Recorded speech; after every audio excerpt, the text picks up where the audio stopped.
ఉప ముఖ్యమంత్రి వర్యులు శ్రీ బట్టి విక్రమార్క గారు రాజీవ్ గాంధీ సివిల్స్ అభయహస్తం కార్యక్రమం ఏర్పాటు చేసి తెలంగాణ రాష్ట్రం నుంచి ఎన్నో కలలు కంటూ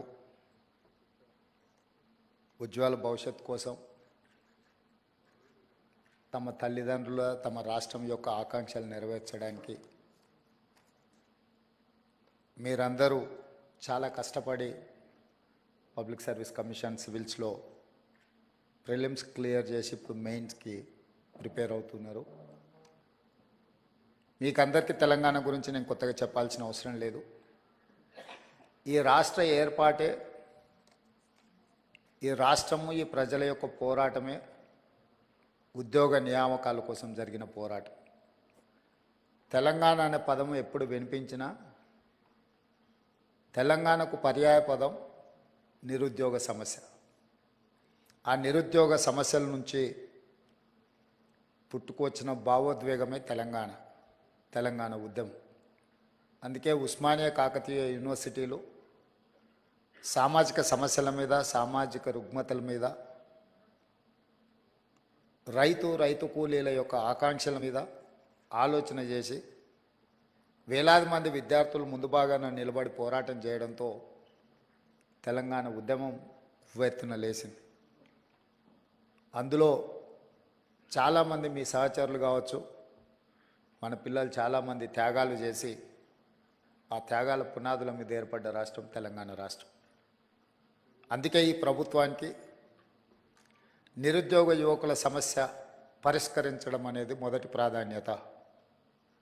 అందులో భాగంగానే డిసెంబర్ 3 నాడు 2023 ఫలితాలు వస్తే డిసెంబర్ 7 నాడు మేము బాధ్యతలు చేపట్టి 90 రోజులలో 30,000 ప్రభుత్వ ఉద్యోగ ఖాళీలను భర్తీ చేసి ఎవరికైనా అనుమానం ఉంటే లెక్క పెట్టుకోండి అని చెప్పి ఎల్బీ స్టేడియంలో ఎన్నికైన అభ్యర్థులతో పాటు విద్యార్థులు, వాళ్ళ తల్లిదండ్రులు, వాళ్ళ కుటుంబ సభ్యుల యొక్క కళ్ళల్లో ఆనందం చూస్తూ 90 రోజుల్లో 30,000 ఉద్యోగ నియామక పత్రాలు ఎల్బీ స్టేడియంలో ఎక్కడైతే మేము ఉద్యోగ ప్రమాణం చేసినామో అక్కడే వాళ్ళకు కూడా ఉద్యోగ ప్రమాణం చేయించి ఉద్యోగ పత్రాలు 90 రోజుల్లో 30,000 ఇవ్వడం జరిగింది. దీన్ని బట్టి తెలంగాణ నిరుద్యోగ యువత ఈ ప్రభుత్వం యొక్క ప్రాధాన్యత ఏందో అర్థం చేసుకోవాల్సిన అవసరం ఉన్నది. అదేవిధంగా మీకు అందరికీ తెలుసు, తెలంగాణ రాష్ట్రం ఏర్పడిన తర్వాత 10 సంవత్సరాలలో ఇచ్చిన ఏ నోటిఫికేషన్ కూడా ఇచ్చిన సమయానికి పరీక్షలు నిర్వహించిన సందర్భమే లేదు. దానికి కారణం ఏదైనా అయి ఉండొచ్చు, వాళ్ళ ఆలోచన విధానాలు ఏమైనా ఉండొచ్చు. కానీ తీరని నష్టం, యుక్త వయసులో ఉజ్వల భవిష్యత్తును ఆలోచన చేసి కోచింగ్ సెంటర్లలో తిరుగుతూ మధ్యతరగతి, దిగువ తరగతి కుటుంబాలు తల్లిదండ్రులు కష్టపడి రూపాయి జమ చేసి ఇక్కడికి పంపిస్తే అమీర్పేట చౌరస్తాలను, దిల్సుఖ్ నగర్లను, అశోక్ నగర్లను వివిధ కోచింగ్ సెంటర్ల చుట్టూతో తిరుగుతూ సంవత్సరాల కొద్ది పరీక్షలు వాయిదా పడుతూ సంవత్సరాల తర్వాత పరీక్షలు నిర్వహిస్తే ఫలితాలు వచ్చే లోపల మీరు కష్టపడి చదివిన పరీక్షా కేంద్రాల్లో మీకు ఇచ్చిన ప్రశ్నపత్రాలు అంతకంటే ముందే జిరాక్స్ సెంటర్లలో పల్లి బఠానీల్లాగా అమ్మినప్పుడు ఆ విద్యార్థుల యొక్క బాధ, భావోద్వేగం మేము కళ్ళతో చూసినాం, అర్థం చేసుకున్నాం. అందుకే వచ్చిన ఎంబడే తక్షణమే తెలంగాణ పబ్లిక్ సర్వీస్ కమిషన్ని రద్దు చేసి ఉన్న వాళ్ళందరినీ తొలగించి యూపీఎస్సీ చైర్మన్ కలిసి, ఎందుకంటే ఇన్ని సంవత్సరాలలో ఎప్పుడు పరీక్షలు నిర్వహించినా యూపీఎస్సీ క్యాలెండర్ డేట్స్ ప్రకారము పారదర్శకంగా పరీక్షలు నిర్వహించింది. ఎప్పుడు యూపీఎస్సీ మీద ఆరోపణలు రాలేదు, నిర్వహణలో లోపాలు కనిపించలేదు. అందుకే తెలంగాణ రాష్ట్ర ప్రభుత్వం ముఖ్యమంత్రిగా నేనే స్వయంగా యూపీఎస్సీ చైర్మన్ వాళ్ళ ఆఫీస్కి వెళ్ళి కలిసి అక్కడ మన అధికారులందరినీ, చీఫ్ సెక్రటరీ గారితో సహా అందరినీ తీసుకెళ్ళి అక్కడ అధికారులతో సంప్రదించి తెలంగాణ పబ్లిక్ సర్వీస్ కమిషన్ను కూడా కంప్లీట్గా పునర్వ్యవస్థీకరించి యూపీఎస్సీ తరహాలో మార్పులు చేసి ఎంబడే నోటిఫికేషన్స్ ఇచ్చినాం. ఆ నోటిఫికేషన్లో భాగంగా గ్రూప్ 1 ప్రిలిమ్స్ కంప్లీట్ చేసినాం, మెయిన్స్కి ఇప్పుడు ప్రిపేర్ అవుతున్నారు. నిన్నటి నుంచి డిఎస్సి పరీక్షలు నిర్వహించడం 11,000 పై పోస్టుల వాటి పరీక్షలు నిర్వహణ మొదలైంది. Group 2 and group 3 November and డిసెంబర్లో పరీక్షలు నిర్వహించడానికి పిల్లలు సహేతుకమైన ఆలోచనతో గ్రూప్ 2 అండ్ 3 సిలబస్ సేమ్ ఉంటుంది. మేము ఇప్పుడు డిఎస్సి పరీక్ష రాసినంబడే గ్రూప్ 1కు ప్రిపేర్ అవుతాం. మళ్ళీ గ్రూప్ 2 ప్రిపేర్ అవ్వడానికి కష్టం అవుతుంది అని అంటే వాళ్ళు చెప్పిన సమస్యలో కొంత విషయం ఉన్నది కాబట్టి మా బట్టి విక్రమార్క గారు ఎంబడే public service commission chairman Mahender Reddy గారితో మాట్లాడి ఈ విధంగా విద్యార్థులు లేవనెత్తుతున్నారు, ఇందులో కొంత విషయం ఉన్నది, మీరు ఆలోచన చేయండి అంటే తక్షణం పబ్లిక్ సర్వీస్ కమిషన్ కూడా గ్రూప్ 2 పరీక్షల్ని గ్రూప్ 3 పరీక్షలతో పాటు నవంబర్ అండ్ డిసెంబర్లో నిర్వహించడానికి ముందుకొచ్చింది. నేను ఎందుకు ఇవన్నీ మీతో పంచుకుంటున్నా అంటే ఇవాళ ఈ ఎగ్జామ్స్కి అంతా ప్రిపేర్ అవుతున్నదంతా మీ సహచరులు, మీ ఏజ్ గ్రూప్, లేకపోతే మీ బంధువులో మీ ఫ్రెండ్సో, మీతో పాటు సేమ్ స్కూల్లో కాలేజీలో చదువుకున్నారు. ఈ ప్రభుత్వానికి మొదటి ప్రాధాన్యత నిరుద్యోగ సమస్యను పరిష్కరించడము. నిరుద్యోగ సమస్యను పరిష్కరించాలంటే ప్రభుత్వం మీద వాళ్ళకు విశ్వాసం, నమ్మకం ఉండాలి. ఎస్, ఈ ప్రభుత్వం పరీక్షలు సరైన సమయంలో నిర్వహిస్తుంది, సమర్థవంతంగా నిర్వహిస్తుంది, సమర్థులైన వాళ్ళను ఎంపిక చేస్తుంది, సామాజిక న్యాయాన్ని పాటిస్తుంది, SC ST OBC reservations and women reservations అన్నిటినీ పకడ్బందీగా అమలు చేస్తుంది. ఎవరు ఎలాంటి ఆలోచనలు కానీ అపనమ్మకాలతో ఉండాల్సిన అవసరం లేదు అనేది ఆ భావన రావడానికే ఈరోజు పబ్లిక్ సర్వీస్ కమిషన్లో సివిల్స్ మీరు ఎగ్జామ్స్ రాసిన వాళ్ళు ఎవరు కూడా ఎగ్జామ్స్ నిర్వహించిన సంస్థ మీద ఎవరు ఆరోపణలు చేయలే. ఎందుకంటే ఆ సంస్థ మీద మీకు నమ్మకం ఉంది కాబట్టి మీ కాన్సన్ట్రేషన్ అంతా, మీ ఫోకస్ అంతా మీ ప్రిపరేషన్ మీద ఉంది. కానీ దురదృష్టవశాత్తు తెలంగాణలో గత 10 సంవత్సరాలలో ప్రతిసారి విద్యార్థులు పరీక్షలకు ప్రిపేర్ అయ్యేదానికంటే నిర్వహిస్తున్న సమస్య మీద కొట్లాడడానికి, ప్రభుత్వం మీద ఆరోపణలు చేయడానికే చాలా సమయం వాళ్ళది అందులో పోతుంది. అందుకే నా సూచన, మనం నిర్వహణ చేసేటప్పుడు చాలా బాధ్యతాయుతంగా వ్యవహరించాలని మా మంత్రివర్గ సహచరులతో చర్చించి ఒక పకడ్బందీ ప్రణాళికతోని ఈరోజు తెలంగాణ రాష్ట్రంలో గ్రూప్ 1 కావచ్చు, లేకపోతే పారామెడికల్ కావచ్చు, పోలీస్ కావచ్చు, గ్రూప్ 2 కావచ్చు, గ్రూప్ 3 కావచ్చు, డిఎస్సి కావచ్చు, టెట్ కావచ్చు, ఏ పరీక్షలైనా ఖచ్చితంగా సరైన సమయంలో సరైన విధంగా సమర్థవంతంగా నిర్వహించాలని ఒక నిర్ణయం తీసుకుంది. దాంతో ఒక 30 లక్షల మంది నిరుద్యోగ యువకులకు ఒక నమ్మకం, విశ్వాసం వస్తుంది. ఒకవేళ పరీక్షలో ఉద్యోగం రాకపోతే ప్రైవేట్ సెక్టర్లో వాళ్ళ భవిష్యత్తును ఎత్తుక్కునే అవకాశం ఉంటుంది. నిర్వహించకపోవడం వల్ల, ఆలస్యం చేయడం వల్ల ఈ పరీక్షలు రాయాలన్న ఆలోచనతో లైఫ్లో అత్యంత విలువైన కాలాన్ని వాళ్ళు కోల్పోతున్నారు. తెలంగాణ రాష్ట్రం వచ్చినప్పుడు 20-22 సంవత్సరాలు ఉండి ఎగ్జామ్స్కు ప్రిపేర్ అవుతున్న పిల్లవాడు 10 సంవత్సరాలు 32 ఏళ్ళు వచ్చినా పరీక్షలు రాయలేకపోయిందంటే అతని లైఫ్లో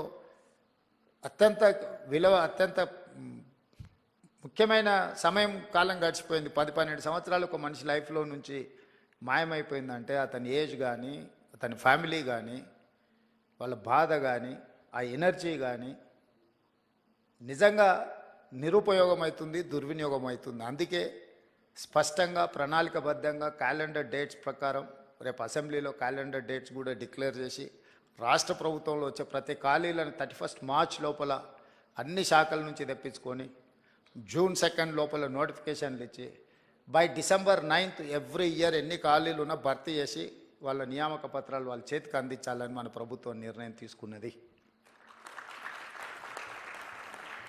ఈరోజు మిమ్మల్ని ఇక్కడికి పిలిచి మేమందరం కంప్లీట్ మంత్రివర్గం, మామూలుగా మా బలరాం నాయక్, సింగరేణి అధికారులను బట్టి విక్రమార్క గారు చెప్పి వాళ్ళ ఆఫీస్లో కూడా మిమ్మల్ని పిలిచి చెక్లు ఇచ్చి పంపించి ఉండొచ్చు. కానీ మెకానికల్గా మేము ఆ జాబ్ చేయదలుచుకోలే. This is personal attachment. We wanted to encourage our students, we wanted to encourage our kids. Why? Because we have depended on youth. So మిమ్మల్ని అందరినీ ప్రత్యక్షంగా ఇక్కడికి పిలిపించి మిమ్మల్ని కలిసి మేము ఇచ్చే ఈ టోకెన్ మీ అవసరాలను పూర్తిగా తీరుస్తుందని నేను చెప్పను.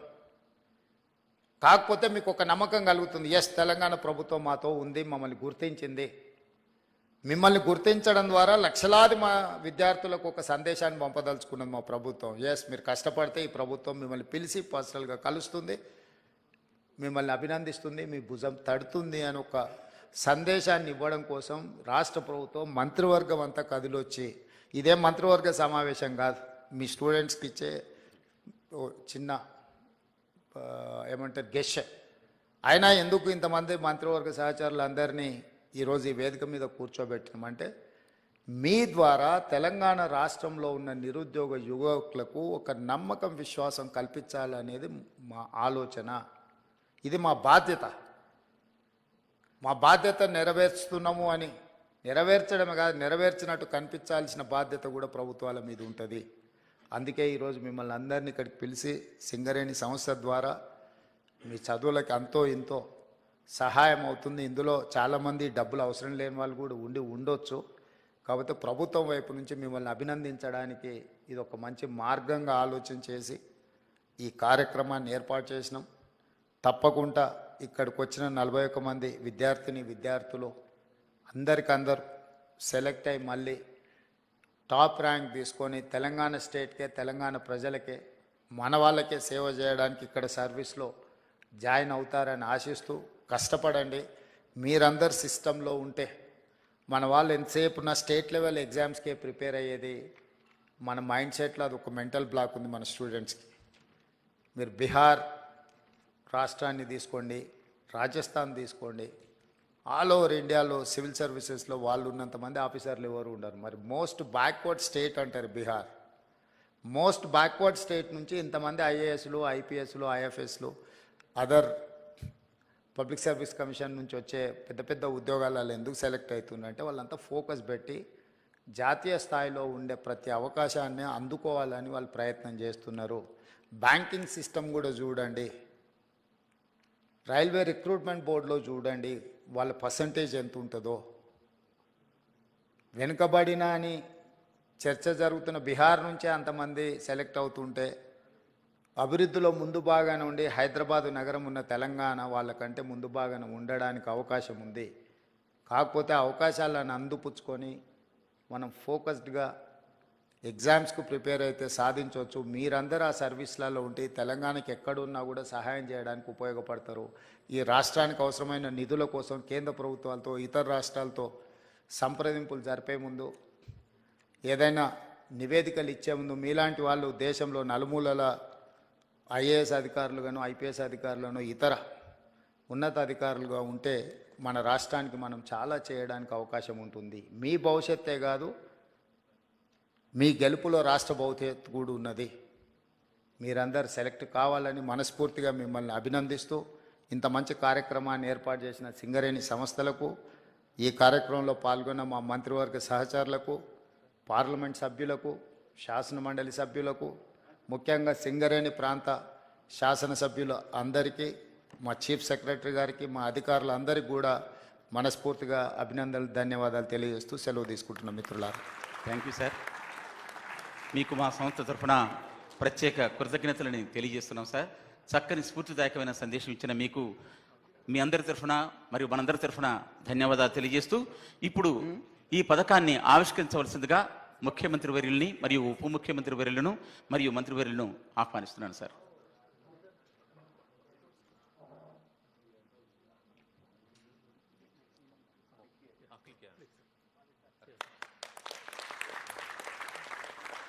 రాజీవ్ గాంధీ సివిల్స్ అభయ హస్తం for mains aspirants of UPSC civil services examinations. ఈ కార్యక్రమంలో పాల్గొన్న మీకు ధన్యవాదాలు సార్. ఈ సందర్భంగా ఈ కార్యక్రమాన్ని నెక్స్ట్ అంటే తర్వాత సివిల్స్గా అపీర్ అయ్యేటువంటి వారికి ఈ పథకం వర్తింపజేస్తూ మా సింగరేణి సంస్థ తీసుకున్న ఈ నిర్ణయాన్ని మీరు ఆహ్వానించి ఈ కార్యక్రమంలో మీరు పాల్గొన్నందుకు ధన్యవాదాలు తెలుపుతూ, ఇప్పటికే సివిల్స్లో పరీక్షలు పాస్ అయ్యి ఈ కార్యక్రమంలో 41 మంది ఆల్రెడీ ఎన్నికైన విద్యార్థులు కూడా ఉన్నారని మా అధికారులు చెప్తున్నారు. వాళ్ళకు మరొకసారి మనస్ఫూర్తిగా తెలంగాణ రాష్ట్ర ప్రభుత్వం నుంచి అభినందన తెలియజేస్తున్నాం. వీరంతా తెలంగాణ బిడ్డలు సార్. మన తెలంగాణ నుంచి ఇంత పెద్ద ఎత్తున మనకు సివిల్స్కి ఎంపిక అవ్వటం అంటే మనందరికీ ఎంతో గర్వకారణం. వీరిని చూసి మరింతమంది ముందుకు వస్తారని ఆశిస్తున్నాం సార్. వీరికి మీ చేతుల మీదుగా వారికి చిన్న మెమోటోస్ అందజేయవలసిందిగా కోరుతున్నాను. దయచేసి వేదిక ముందుకు రావాల్సిందిగా తమరిని ఆహ్వానిస్తున్నాను సార్. సివిల్స్లో ఎంతో కష్టపడి ఎన్నో ఏళ్లుగా శ్రమించి ఈ స్థాయికి విచ్చేసిన మీ అందరికీ కూడా అభినందనలు. ఒక్కొక్కరు పిలుస్తుంటాను, దయచేసి వెంటనే రావాల్సిందిగా కోరుతున్నాను. Donuru Ananya Reddy, Mahabubnagar, 3rd rank.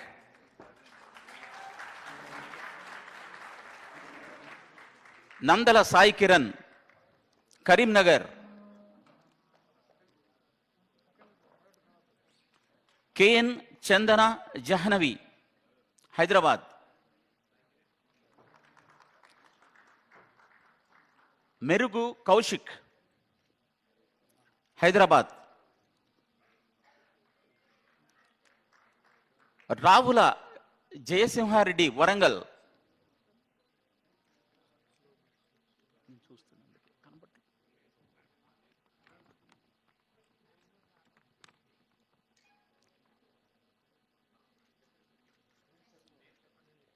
G Sahi దర్శిని,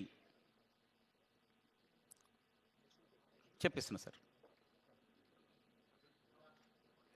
పెంకీసు ధీరజ్ రెడ్డి, నల్గొండ.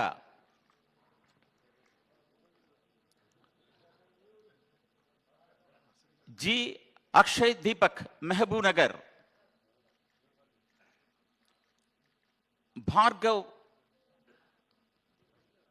భార్గవ్ వెన్నెలకంటి, హైదరాబాద్.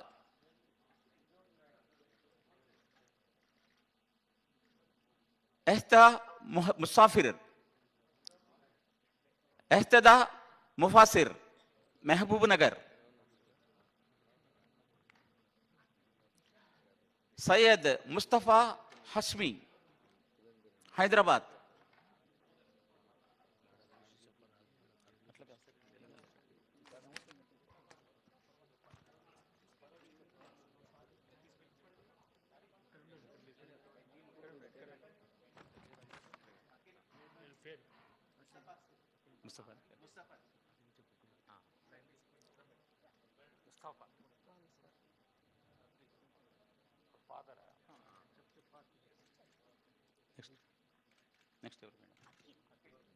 అఖిల్. బుద్ధి అఖిల్, సిద్దిపేట. మేఘనారే, మీ పేరేంటి? ధనుష్ కాదు సార్, ఆర్డర్లో లేదు సార్. మేఘన, హైదరాబాద్. బన్నా వెంకటేష్, జనగాం.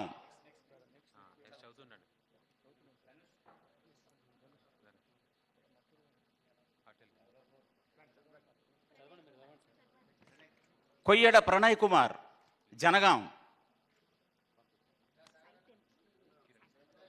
కిరణ్ సాయంపు, వరంగల్.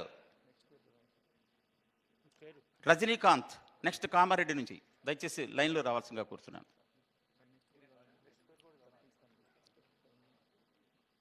యశ్వంత్ నాయక్, నాగర్ కర్నూల్.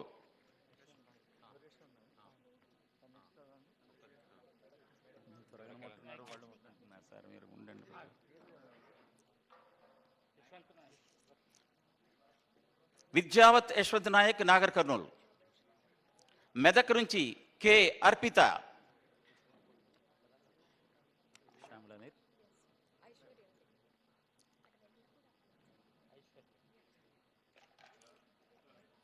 ఐశ్వర్య నెల్లి శ్యామల, హైదరాబాద్.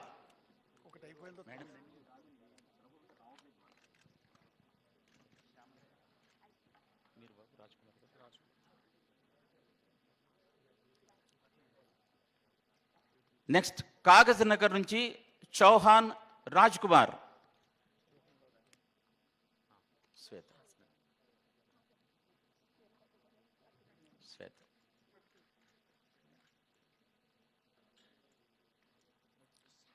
గాదె శ్వేత, హైదరాబాద్.